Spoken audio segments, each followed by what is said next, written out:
Veja isso. É um carro de corrida a diesel e era rápido.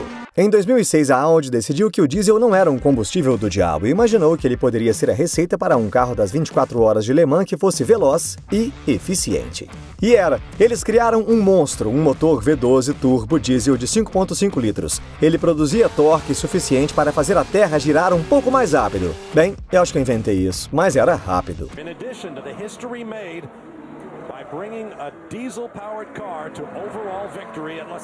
É preciso um bocado de teimosia para decretar que o caminho seguido por décadas não é o melhor caminho. A Audi observou as vitórias de carros a gasolina em Le Mans por décadas e decidiu fazer diferente.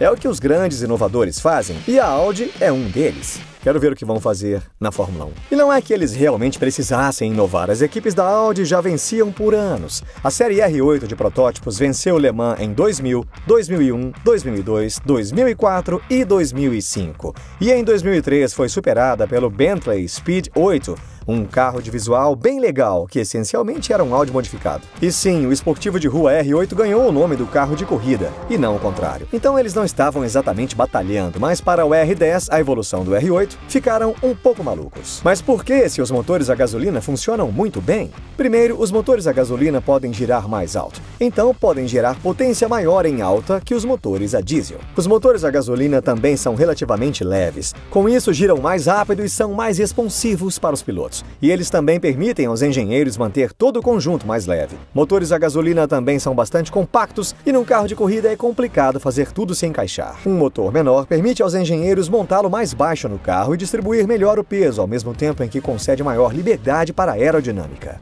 Além disso, os motores a gasolina foram o padrão por anos. Os fabricantes sabem fazer um motor a gasolina de alta performance funcionar. Eles sabem como torná-lo potente, responsivo e confiável. Então, por que a Audi decidiu experimentar com o diesel? Bom, há outro aspecto aqui que ainda não mencionamos. Le Mans é algo único porque os pitstops são um fator decisivo quando você compete por 24 horas. Em uma corrida curta como na Fórmula 1, você larga com o tanque cheio e faz toda a corrida com ele. Bom, é assim agora, mas nem sempre foi o caso. A questão é que a eficiência com o combustível não é um aspecto fundamental na Fórmula 1. A performance do motor é mais importante. Só que em Le Mans, a principal categoria para nos boxes a cada 45 minutos. Então, no piso seco, sem problemas de durabilidade, eles chegam a fazer 30 pitstops. E seria errado não mencionar isso. Naquele tempo, mais da metade dos carros vendidos pela Audi eram a diesel. Então era o caso do vença no domingo, venda na segunda. Vocês sabem que os motores a diesel consomem menos combustível. Eu tenho um carro de rua a diesel por isso. E a razão para isso é o fato de o diesel ter maior densidade de energia. Há de 10 a 15% mais energia química num litro de diesel do que num litro de gasolina. Então, quando você enche seu tanque de 90 litros em Le Mans, consegue uma vantagem de cara. Mais energia por tanque. Mas há outros fatores ao lado desses. Os motores a diesel têm relação combustível-ar mais baixa. Eles funcionam mais magros, então você injeta menos combustível por ciclo. E ainda há a vantagem do torque. Os diesel geram muito mais torque por algumas razões. E agora é a vez da parte nerd que eu adoro. Os motores diesel contam com mais curso que diâmetro. O diâmetro é o do pistão e o curso é a distância que ele percorre do ponto mais alto ao mais baixo. Os motores a gasolina, como o da Fórmula 1, da qual veio esse pistão aqui, têm um pistão mais largo, maior diâmetro, com um curso menor. Eles giram em RPM bem mais alto, criando mais potência e gerando mais explosões por segundo.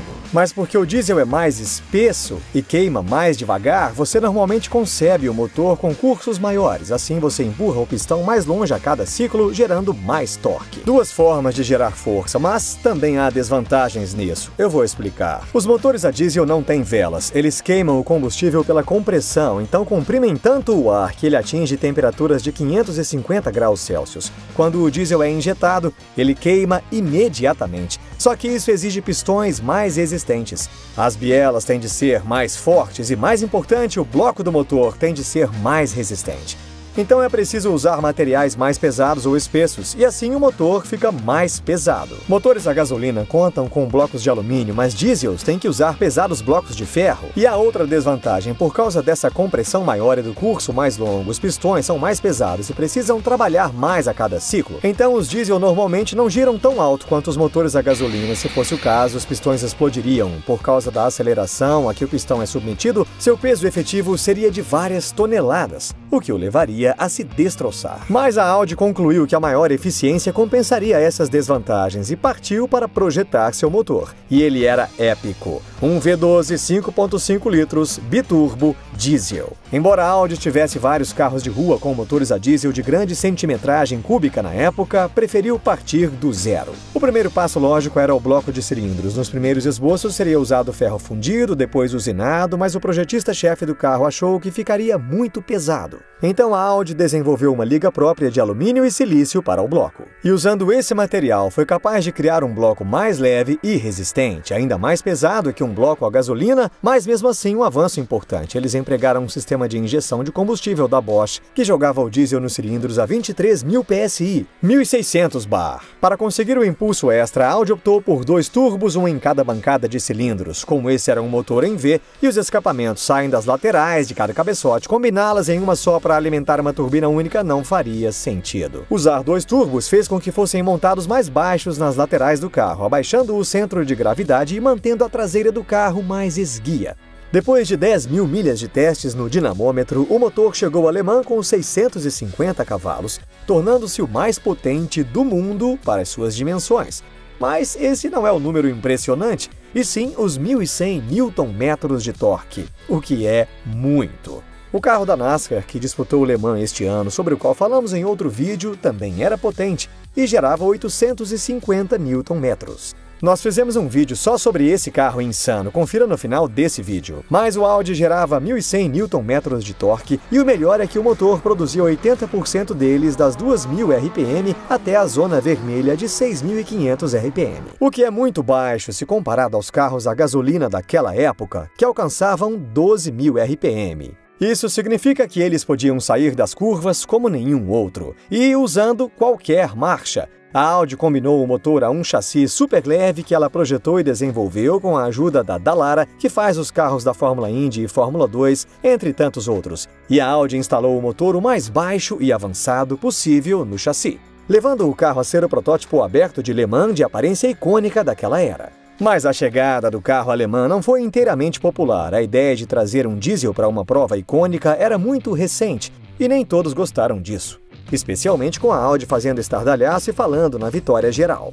Ninguém sabia como ele se comportaria. Seria lento e tentaria compensar nos pits, completaria a corrida? O Audi R10 causou impacto imediato ao ser rápido de cara. Não só era veloz numa volta, mas também economizava combustível como ninguém. Enquanto os demais LMP1 completavam 12 ou 13 voltas com um tanque, o Audi conseguia fazer 16. Ele percorria 5,7 milhas por galão. Já um Fórmula 1 do mesmo período não ia além de 3 milhas por galão. E a Audi se orgulhava disso. E explicava que um dos principais motivos era que o motor não queimava combustível com aceleração zero.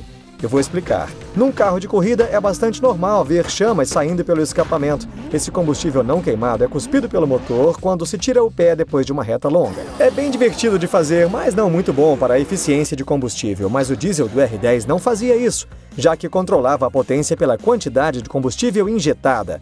Então, quando o piloto tira o pé, não há combustível em excesso a ser queimado no escapamento. Isso tornou o carro incomum de pilotar. Na verdade, o mais estranho era a ausência de barulho do motor. Alan McNish disse que acima dos 160 por hora, a coisa mais barulhenta que se ouvia era o ar lambendo o carro e que ele nunca ouviu tantos ruídos estranhos antes. Os rangidos do diferencial, os gemidos da caixa de câmbio e os pneus. Geralmente, esses barulhos são encobertos por um motor a gasolina berrando, mas o torque tornou o carro super controlável. Em alguns carros, como os da Fórmula 1 no fim dos anos 90, a potência estava concentrada na faixa de rotações mais alta. Assim, era preciso mudar sempre as marchas para estar na faixa ideal de giros. Mas nesse Audi a faixa de rotações era tão ampla que o carro podia estar em qualquer marcha, então você nunca estava entre as marchas numa curva. O Audi R10 número 8, pilotado por Frank Biela, Marco Werner e Emanuele Pirro, assegurou a pole position na qualificação.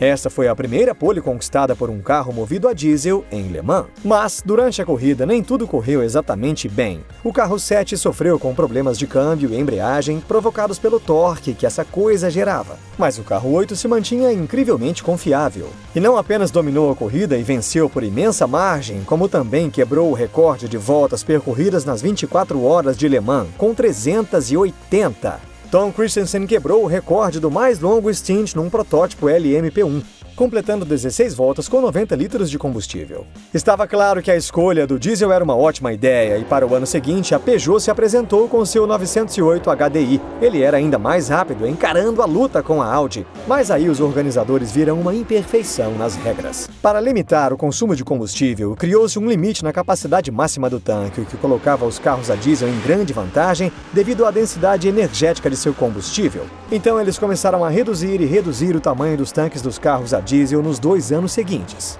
Então, após 2016, os LMP1 basicamente podiam andar só com gasolina. E isso foi uma pena. Lembram do NASCAR que eu mencionei? Bom, essa coisa também foi veloz em Le Mans. Confira o vídeo sobre ele aqui e eu vejo vocês na próxima.